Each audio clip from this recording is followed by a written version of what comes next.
যে দৃশ্যটি আমাকে হঠাৎ করে দাঁড় করালো সেটা হচ্ছে যে এই যে বিল্ডিং দুটো বড় বড় বিল্ডিংয়ে ঠিক শুধু একটা ফ্লোর লাইট জ্বলছে, আর বাকিগুলো হচ্ছে বিজ্ঞাপনের লাইট। শুধু এই ফ্লোরটা লাইট জ্বলছে। মূলত এটা একটা পত্রিকা অফিস, যেটা স্বদেশ প্রতিদিন। এই ঈদের বন্ধেও গণমাধ্যম কর্মী যারা, তাদের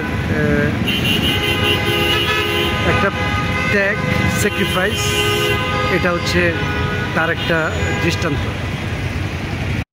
স্বদেশ প্রতিদিনে আজকে আমরা দেখাবো ঈদের দিন, যখন সবাই ব্যক্তিগত কাজ নিয়ে ব্যস্ত, ঠিক সে সময় স্বদেশ প্রতিদিনের অনলাইন এবং মাল্টিমিডিয়ার টিম তারা ব্যস্ত সময় কাটাচ্ছে দেশের বিভিন্ন খবরাখবর নিয়ে। বেলাল আছে, তারপরে এখানে আছে মোহাম্মদ। আজকে কেমন কাটলো দিন? কয়টায় আসছো অফিসে? সকালে এসেছি, মানে নামাজের পর পরই চলে আসে। আসলে সবাই আজকে নামাজের পর থেকেই ব্যস্ততার মধ্যে। তুমি কয়টায় আসছো? আমি আসছি 12:30টায়।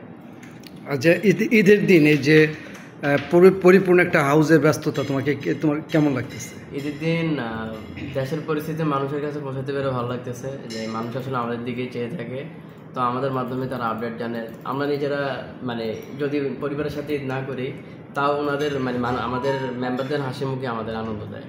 থ্যাংক ইউ তোমাকে। আমরা আসলে যদি দেখি যে আসলে আমরা একেবারে যদি এখন গুলশান সার্কেলটা দেখাচ্ছি, যেখানে ব্যস্ত সময় পার করছে মানুষ, এবং সবাই যার যার মতো কর্মব্যস্ততার মধ্যে, মানে বেড়ানোর যে ব্যস্ততা সেটার মধ্যে আছে। ঠিক সেই সময়টা স্বদেশ প্রতিদিনের যারা অনলাইন এবং মাল্টিমিডিয়ায় আছে, তারা ব্যস্ত সময় পার করছে দেশ জাতির বিভিন্ন জরুরি সংবাদ আপনাদের কাছে পৌঁছে দেওয়ার জন্য।